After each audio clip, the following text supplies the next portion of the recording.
Kannur ADM ആയിരുന്ന നവീൻ ബാബുവിന്റെ മരണവുമായി ബന്ധപ്പെട്ട് കുറ്റക്കാരെ വെള്ളപൂശാനാണ് CPM ഇപ്പോഴും ശ്രമിച്ചുകൊണ്ടിരിക്കുന്നതെന്ന് DCC president advocate Martin George. Naveen ബാബുവിന് കൈക്കൂലി നൽകിയെന്ന ആരോപണം ഉന്നയിച്ച TV പ്രശാന്തൻ നുണപരിശോധനയ്ക്ക് തയ്യാറാണെന്ന് അറിയിച്ചിട്ടും അന്വേഷണ സംഘം അതിന് തയ്യാറായിട്ടില്ലെന്നാണ് CPM ജില്ലാ സെക്രട്ടറി MV ജയരാജൻ പറയുന്നത്. പിണറായി വിജയന്റെ കീഴിലുള്ള പോലീസാണ് ഈ കേസ് അന്വേഷിക്കുന്നത്.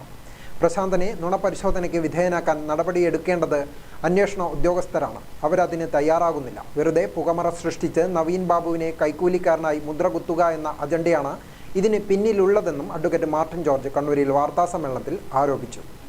ഒട്ടേറെ ബിനാമി ഇടപാടുകൾ പുറത്തു വന്നിട്ടും മുൻ ജില്ലാ പഞ്ചായത്ത് പ്രസിഡന്റ് PP ദിവ്യയെ സംരക്ഷിക്കാൻ CPM നേതൃത്വം നിരന്തരം ശ്രമിക്കുകയാണെന്ന് മാർട്ടിൻ ജോർജ് പറഞ്ഞു. ദിവ്യയ്ക്ക് മാത്രമല്ല പാർട്ടിയിലെ പല നേതാക്കൾക്കും ബിനാമി ഇടപാടുകളിൽ പങ്കുണ്ടെന്നത് കൊണ്ടാണ് ദിവ്യയെ സംരക്ഷിക്കാൻ CPM നേതൃത്വം വല്ലാതെ വെപ്രാളം കാണിക്കുന്നത്.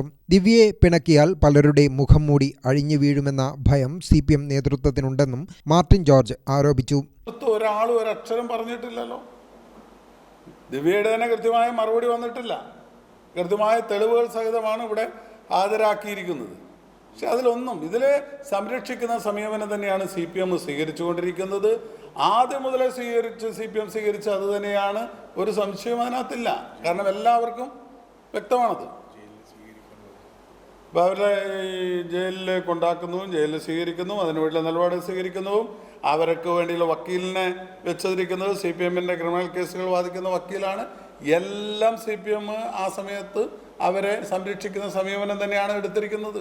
അതുകൊണ്ട് തന്നെയാണ് CBI അന്വേഷണം വേണ്ടെന്ന് പറയുന്നതും എല്ലാം അതുകൊണ്ട് തന്നെയാണ്. ദിവ്യ മാത്രമല്ല, ദിവ്യയുടെ ഒപ്പം തന്നെ മറ്റ് പല നേതാക്കന്മാരും അതിനകത്ത് കുടുങ്ങുമെന്നുള്ളത് കൊണ്ട് തന്നെയാണ് ഇതിനകത്ത് ഉന്നതരായ നേതാക്കന്മാർ, ചെറിയതൊന്നുമല്ല, വലിയ വലിയ മീനുകൾ അതിനകത്ത് കുടുങ്ങും എന്നുള്ളത് തന്നെയാണ് ഇതിനകത്ത് നമുക്ക് ഈ ദിവ്യനെയും രക്ഷിക്കാൻ വേണ്ടിയുള്ള മാർഗത്തിൽ.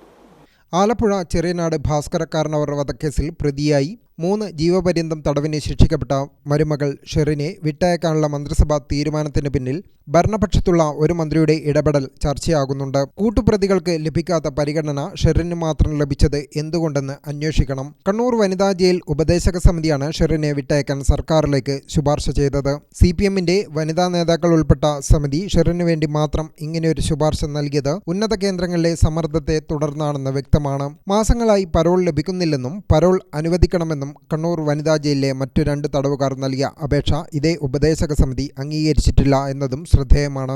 ഉന്നത സ്വാധീനമുള്ളവർക്ക് മാത്രം പരിഗണന എന്നത് അംഗീകരിക്കാൻ പറ്റാത്ത കാര്യമാണ്. നല്ല നടപ്പുകാരിയെന്ന് ഇപ്പോൾ ജയിൽ വകുപ്പ് അംഗീകരിക്കുന്ന ഷെറിനെ മുൻപ് 2 ജയിലുകളിൽ നിന്ന് മാറ്റി കണ്ണൂർ വനിതാ ജയിലിൽ എത്തിച്ചതെന്തുകൊണ്ടാണെന്ന് കൂടി വ്യക്തമാക്കണമെന്നും DCC പ്രസിഡന്റ് ആവശ്യപ്പെട്ടു.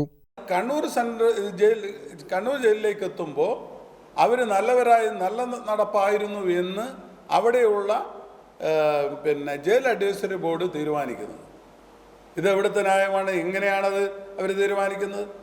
അതായത് 3 ജീവപര്യന്തമാണ്, ഒന്നല്ല 3 ജീവപര്യന്ത കേസിൽ ശിക്ഷിക്കപ്പെട്ടിരിക്കുന്ന ഒരാൾ, അവരെയാണ് ജയിൽ അഡ്വൈസറി ബോർഡ് അതിനു വേണ്ടിയിട്ടുള്ള സാഹചര്യം ഒരുക്കി കൊടുത്തിരിക്കുന്നതെന്ന് മാത്രമല്ല, ഇവർ ജയിലിലായിരുന്ന സമയത്ത് മുഴുവൻ സമയം പരോളിലായിരുന്നു എന്നുള്ളതാണ് വിചിത്രകരമായ കാര്യം.